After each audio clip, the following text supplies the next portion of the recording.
Hello everyone, কেমন আছো সবাই? আশা করি সবাই খুব ভালো আছো, আর আমরাও খুব ভালো আছি। আর আজকে চলে এসেছি সেই রেসিপি ভিডিও নিয়ে, যেটি আগের ভিডিওতে আমি বলেছিলাম যে আমি একটি কাঁঠালের রেসিপি বানিয়েছিলাম, সেটা তোমাদের সাথে আমি শেয়ার করব। তো চলো তাহলে পুরো ভিডিওটা দেখো, আশা করছি তোমাদের খুব ভালো লাগবে। আর এইভাবে বানিয়ে কিন্তু তোমরাও একবার ট্রাই করতে পারো। তো প্রথমেই আমি এখানে কাঁঠালের বীজগুলোকে আলাদা করে নিচ্ছি।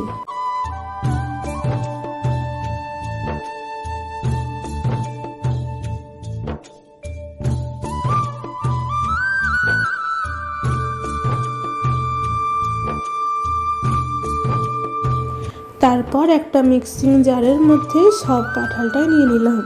এরপরে পরিমাণ মতন চিনি দিয়ে, যেহেতু কাঁঠালটা ভালোই মিষ্টি ছিল তারপরও আমি একটু বেশি করে চিনি দিলাম, না হলে ভালো লাগবে না খেতে।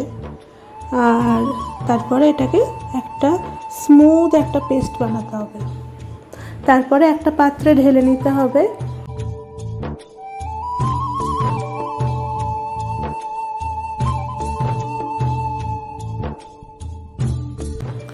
তো সবটা ঢালার পরে এখন আমি একে একে কয়েকটি উপকরণ মিশিয়ে নেব। তো প্রথমেই সুজি দিয়ে দিচ্ছি পরিমাণ মতো।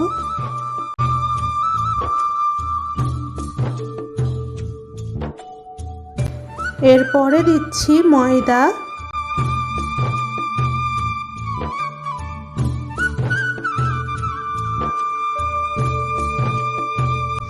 আর আন্দাজ করে একটু লবণ দিতে হবে।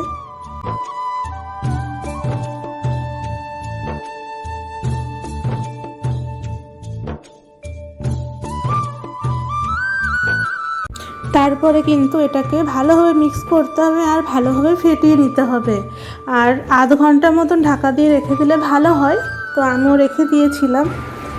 এইদিকে এখন সোনার মতো দুষ্টুমি সব সময় করতেই থাকে। এই যে তার মধ্যে একটা ছোট্ট ক্লিপ তোমাদের সাথে শেয়ার করলাম।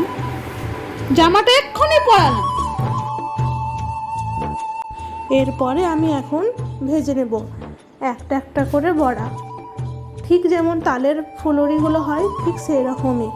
আর খেতেও কিন্তু অনেকটাই ওই রকম, তবে এটাতে তো কাঁঠাল দেওয়া, তাই তালের ফ্লেভারটা নেই, এটাতে কাঁঠালের ফ্লেভারটা আছে। হালকা আঁচে কিন্তু ভাজতে হবে, তবে গিয়ে একটু ক্রিস্পি হবে আর ভেতরটা নরম হবে।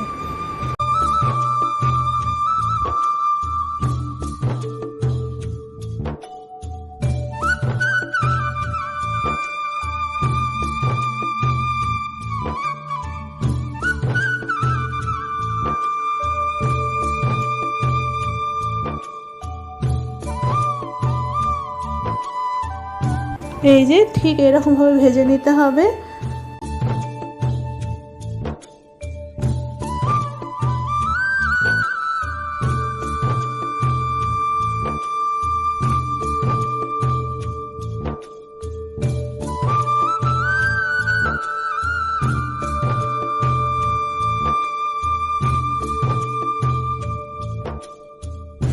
এই যে আমার ভাজা কমপ্লিট। আর এই হলো আমার কাঁঠালের ফুলুরি। তো চলো তাহলে পরের ভিডিওতে দেখা হবে। আজকের মতন বাই বাই।